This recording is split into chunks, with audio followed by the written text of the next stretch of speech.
Okay, last topic is antibiotics and vaccines. हम लोगों ने सबसे पहले जो पढ़ा था, हमने कहा था हमारे पास मेडिसिनल ड्रग्स हैं। ये मेडिसिनल ड्रग्स में हमारे पास 2 कैटेगरीज आती हैं, एंटीबायोटिक्स एंड वैक्सीन्स। और एंटीबायोटिक्स के बारे में हमने क्या कहा था, ये बॉडी के आउट पे भी काम करती हैं, बॉडी मतलब स्किन पे भी काम करता है, और बॉडी के इनवर्ड मतलब स्किन बॉडी के अंदर भी अगर कोई वायरल बैक्टीरिया है तो उसको भी ये जो है वो उस पर भी काम करती हैं और उसको किल या रिटार्ड करती हैं। तो एंटीबायोटिक जो है वो बायोटिक जो है वो बैक्टीरिया से निकला है। तो जो एंटीबायोटिक्स हैं वो किसी भी वायरल इन्फेक्शन पे काम नहीं करती हैं, वायरस पे काम नहीं करती हैं, वो बैक्टीरियल वायरल इन्फेक्शन पे काम करती हैं, वायरस पे काम नहीं करती हैं। ठीक है, सबसे पहले हम स्टार्ट करते हैं 2 इंपॉर्टेंट मेडिसिनल ड्रग्स और एंटीबायोटिक्स एंड वैक्सीन। सबसे पहले हम एंटीबायोटिक्स स्टार्ट करते हैं, फिर वैक्सीन्स का। Antibiotic is a drug that kills और slows the growth of a bacteria. मतलब कोई भी बैक्टीरिया वो स्किन के ऊपर है या आपकी बॉडी के अंदर ग्रो कर रहा है, चला गया है, यहीं पे कहीं से डेवलप हो गया है या कहीं से वायरल इन्फेक्शन आ गया है, तो वो उसको किल करेगा, उसकी ग्रोथ को रिटार्ड करेगा, स्टॉप करेगा। ठीक है, एंटीबायोटिक का ओरिजिन क्या होता है? Antibiotics are the chemical produced by और derived from a microorganism. कि जो एंटीबायोटिक्स हैं ये वही बायोटेक्नोलॉजी में फर्मेंटेशन में हमने जो प्रोसेस पढ़ा था कि एंटीबायोटिक्स बनती कैसी हैं, हमने वही बैक्टीरिया, फंजाई, प्लांट्स, ड्रग्स के साथ जो इन्वॉल्वमेंट करके जो एक एंटीबायोटिक्स की मेडिसिन बनती हैं उसके बारे में सारी इंफॉर्मेशन हमने ऑलरेडी कर ली हुई है। अगर एंटीबायोटिक को हम लोग स्पेक्ट्रम के अकॉर्डिंग डिवाइड करें ना तो ये 2 टाइप्स में डिवाइड होता है। एक आपके पास आता है ब्रॉड स्पेक्ट्रम और एक आपके पास आ जाता है नैरो स्पेक्ट्रम। ब्रॉड मीन्स खुला, बड़ा, ज़्यादा। तो ब्रॉड स्पेक्ट्रम की जो एंटीबायोटिक्स होती हैं ना वो ऐसी एंटीबायोटिक्स आती हैं कि उनके रास्ते में अगर कोई पत्थर नुमा भी बैक्टीरिया आ जाता नहीं, उसको भी ख़त्म कर सकते हैं, उसको भी किल और रिटार्ड कर सकती हैं। ठीक है, लेकिन जो नैरो स्पेक्ट्रम होती है ना वो आपकी बॉडी के एक सरफेस, एक ख़ास, एक स्पेशल कोई एक बैक्टीरिया पैदा हुआ, जैसे कोविड है ना, कोविड ने सिर्फ आपके इम्यून सिस्टम को जो है, कोविड में जो वैक्सीन्स की थी ना, अगर हम उसकी मेडिसिन की बात करते, अब पोलियो की जो कतरे वो भी कतरे हैं, मेडिसिन अगर कोई एंटीबायोटिक होती, चलो वो भी एंटीबायोटिक है, तो अगर वो है तो उसने अपनी बॉडी के एक ऐसे फंक्शन पे काम करना है जहाँ पे पोलियो के बैक्टीरिया वायरल इन्फेक्शन ना आ सके। तो आप यहाँ से देखते हैं some antibiotics can be use to treat a wide range of infections are known as a broad spectrum antibiotics. Others are only effective against a few types of bacteria and are called narrow spectrum. अब अगर आप किसी doctor के पास जाते हैं ना flu है, खांसी है, ये सर दर्द है, कुछ भी है, तो सबसे पहले तो वो अपनी एग्जामिनेशन करेगा। अपनी एग्जामिनेशन करने के बाद वो आपको ना ब्रॉड स्पेक्ट्रम एंटीबायोटिक्स दे देगा। ठीक है, फिर आपको कहेगा कि कुछ टेस्ट रन करें। ठीक है, जब तक आपके टेस्ट रन होंगे ना तो ब्रॉड स्पेक्ट्रम से जितने भी वो बड़े बड़े बैक्टीरिया हैं वो किल हो जाएंगे। अगर टेस्ट सारे ठीक आ गए, कोई फर्दर प्रॉब्लम आ गई तो फर्दर आपको एग्जीक्यूट करेगा। अगर फर्दर कुछ ऐसा मसला नहीं आया तो वो आपको ब्रॉड स्पेक्ट्रम से नैरो स्पेक्ट्रम एंटीबायोटिक को ले आएगा, क्योंकि वो एक खास बैक्टीरिया पे असर करती है और बाकी जितने भी ह्यूज बैक्टीरिया होंगे वो ब्रॉड स्पेक्ट्रम ने ख़त्म कर दिए होंगे। तो ये हमने सरफेस एरिया के अकॉर्डिंग किया। व्हाट इफ़ अगर हम अकॉर्डिंग टू एक्शन की और एक्टिविटी की बात करें, तब जो एंटीबायोटिक्स हैं वो 2 टाइप्स में डिवाइड हो जाती हैं, बैक्टीरिसाइडल, उसके बाद बैक्टीरियोस्टैटिक। ठीक है, बैक्टीरियोस्टैटिक होता है और एक बैक्टीरिसाइडल होता है। Bactericidal antibiotics are used to treat many different bacterial infections. Some antibiotics are bactericidal, meaning that they work by killing bacteria.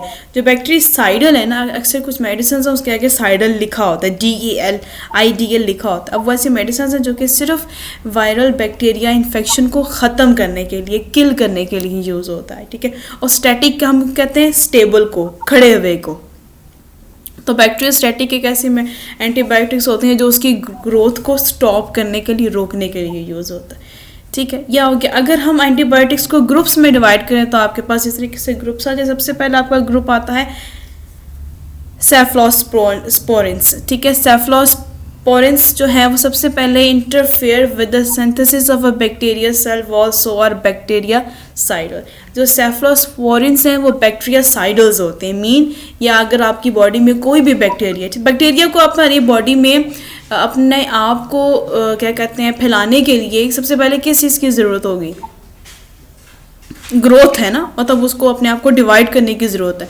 Bacteria के अंदर एक सेल होता है, हमने पढ़ा था ना म्यूटेशन में, हमने ये पढ़ा था, एक सेल होता है और वो डिवाइड होता है, और जो फादर सेल होता है उसी का न्यूक्लियस डॉटर सेल में भी चला जाता है। इसी तरीके से जो बैक्टीरिया है वो फर्दर डिवाइड होते जाते हैं, उनकी ग्रोथ होती जाती है। अब उनकी ग्रोथ होती है तो उनकी सेल वॉल बनती हैं, ठीक है, उनके जो है वो ग्लैंड्स बनते जाते हैं हमारी बॉडी में। तो जो सेफलोस्पोरिन्स एंटीबायोटिक्स हैं, ये एक ऐसी एंटीबायोटिक्स हैं जो बैक्टीरिया के सेल वॉल जो हमारी बॉडी में बनने लगते हैं ना, उसको ये वीक कर देते हैं।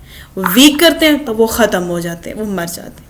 तो that's why they are bactericidal antibiotics, ठीक है। Disease which are cured by the सेफलोस्पोरिन्स।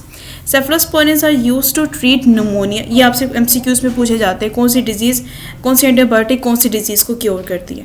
Pneumonia, sore throat, tonsillitis, bronchitis. अब IS वाले, ठीक है, ये सारे IS, 2 IS वाले आ गए, सोर थ्रोट और निमोनिया आ गया। ये कैसे डिजीज़ हैं जो कि इस एंटीबायोटिक से ख़त्म की जाती हैं, ठीक है, जो कि सेल, अब ये ऐसे बैक्टीरिया ना, सोर थ्रोट, टॉन्सल्स जो होते हैं, ब्रोंकाइटिस होता है, निमोनिया होता है, ये हमें बैक्टीरियल इन्फेक्शन है। तो बैक्टीरियल इन्फेक्शन जैसे हमारी बॉडी में ग्रो होता है तो जो सेफलोस्पोरिन्स है उसकी सेल वॉल को वीक कर देता है। नेक्स्ट आपके पास आ जाता है tetracyclines. Tetracyclines are broad spectrum bacteriostatic antibiotics and inhibit bacterial protein synthesis. जिस तरीके से मैंने अभी आपको बताया कि जो बैक्टीरिया है वो ग्रोथ करता है, अपनी सेल डिवीजन करता है। तो बैक्टीरिया को सेल डिवीजन के लिए उसका मेन पार्ट क्या होता है जो उसको सेल डिवीजन में हेल्प आउट करता है? यस, प्रोटीन, बिल्कुल प्रोटीन। तो जो प्रोटीन है, जो टेट्रासाइक्लाइंस है, ये प्रोटीन को ही रोक देती है, प्रोटीन को ग्रो नहीं होने देती है, प्रोटीन को डिवाइड नहीं होने देती। ये एक ऐसी एंटीबायोटिक्स है और ये ब्रॉड स्पेक्ट्रम बैक्टीरियोस्टैटिक्स है, ठीक है। एक्टिविटी वाइज भी देखा जाए, स्पेक्ट्रम वाइज भी देखा जाए, ठीक है। Diseases which are cured by the tetracyclines. Tetracyclines are used in the treatment of infections of respiratory tract, urinary tract, intestine, मतलब हमारी बॉडी के अंदर जितने भी जो मसले हैं लार्ज स्केल पे है, स्पेक्ट्रम के बेस पे हैं, तो वो टेट्रासाइक्लाइंस करता है। प्रिकॉशनरी मेजर, अब ये टेट्रासाइक्लाइंस करते हुए कुछ प्रिकॉशनरी मेजर्स होते हैं, ठीक है। Tetracyclines are not used in the children under the age of 8 and specially during the periods of tooth development, क्योंकि जब बच्चा एक होता है ना 8, अब बच्चे की बोन की ग्रोथ हो रही है, उसकी हेयर की ग्रोथ हो रही है, उसकी बॉडी की ग्रोथ हो रही है, उसकी टूथ की ग्रोथ हो रही है, उसमें उसको सारी रिक्वायरमेंट कैल्शियम की होती है। हमारी बॉडी में जितने भी केटाइंस आइंस होते हैं वापस में, और अगर हम वहाँ पे टेट्रासाइक्लाइंस की एंटीबायोटिक शुरू कर दें, वो सारे जितने भी जो है वो कैल्शियम है, केटाइंस आइन, उसके साथ रिएक्ट कर सकते हैं, तो उसकी बॉडी वीकर होने लग जाती है। तो जहाँ उसका अच्छा फ़ायदा है लेकिन वहाँ उसका एक नुकसान हो जाता है, वो लिमिटेशन है अंडर द एज ऑफ 8 और उन बच्चों के जिनके अभी दांत निकल रहे हों। नेक्स्ट आ जाता है सल्फर ड्रग्स। इसको जो है सल्फोनामाइड्स भी कहते हैं। Sulfur drugs are synthetic antibiotics that contain sulfonamide group. Effect of sulfur drugs. Sulfonamides are broad spectrum bacteriostatic antibiotics which inhibit the folic acid synthesis in the bacteria. Bacteria में जिस तरीके से प्रोटीन है उसी तरीके से फॉलिक एसिड भी जो है वो बन रहा होता है, सिंथेसाइज हो रहा होता है। तो उसकी सिंथेसाइजेशन को रोकने के लिए हम जो एंटीबायोटिक यूज़ करते हैं वो सल्फोनामाइड्स होते हैं, ठीक है। Diseases which are cured by the sulfonamides. Sulfonamides are used to treat pneumonia and the urinary tract infections, ठीक है। ये एंटीबायोटिक्स को सबसे पहले हमने सरफेस एरिया के जो है मुताबिक डिवाइड किया, फिर हमने एक्टिविटी, फिर उसके ग्रुप्स बना दिए हमने कि कौन से एंटीबायोटिक्स कौन कौन से डिजीजेस को क्योर करती हैं। अब एंटीबायोटिक रेसिस्टेंस हम कहते हैं किसी चीज़ को रोकना, स्टॉप करना, ठीक है। Antibiotics are extremely important in medicine but unfortunately bacteria are capable of developing resistance of them. Such bacteria are not affected. मतलब बैक्टीरिया भी है, जिस तरीके से हम कहते हैं साइंस तरक्की कर रही है, बैक्टीरिया ने भी तरक्की की है। कि मतलब अगर आपको पता, आपने अक्सर देखा होगा कि जब किसी को भी ना वॉज करके प्रेजेंट करना हो कि अगर आपको कफ सिरप है तो आप 10 नंबर की जो है वो कफ सिरप, अगर आपको कफ है तो अगर आप 10 नंबर की कफ सिरप पी रहे हैं तो आपके बैक्टीरिया पे कोई इफेक्ट नहीं हो रहा, लेकिन अब आप हमारे ब्रांड की पियेंगे तो ये होगा। तो उसमें कुछ ऐसी चीज़ें होती हैं कि एंटीबायोटिक्स आजकल मतलब अच्छी बन रही हैं, लेकिन बैक्टीरिया भी वहाँ पे वो इतने स्ट्रॉन्ग हो गए हैं कि उनके ऊपर आने वाली एंटीबायोटिक्स उन पे असर नहीं करती हैं। तो हम लोगों को ऐसे वेज डेवलप करने चाहिए जो कि बैक्टीरिया को रोक सकें. Bacteria have a number of ways of developing resistance. Sometimes their internal mechanism stops the working of antibiotic. Bacteria can also transfer the genes responsible for antibiotic resistance between them. So such resistance bacteria make it possible for other bacteria to acquire resistance. मतलब अगर body में antibiotic भेजी गई है तो उसमें इतनी power ही नहीं है, वो इतनी विलिंग ही नहीं है कि बैक्टीरिया को रोक सके. बैक्टीरिया उसके साथ मिलकर भी एक नया बैक्टीरिया बना देते हैं जो फर्दर में भी ज़्यादा स्ट्रॉन्ग हो सकता है. Reasons of antibiotic resistance. Problem of antibiotic resistance is worse than antibiotics are used to treat disorders in which they have no efficiency. Example, antibiotics are not effective against infections caused by the viruses. Effects of antibiotic resistance. Resistance of antibiotics poses a serious and a growing problem because some infectious diseases are becoming more difficult to treat. Some of the resistant bacteria can be treated with more powerful antibiotics, but there are some infections that do not eliminate even with new antibiotics. तो कुछ ऐसी vaccines antibiotics हैं जो कि आज तक होने वाले viral infection, viral bacterial infection, virus infection पे भी असर नहीं करती हैं, तो वो हमारे लिए काफ़ी नुकसानदेह है.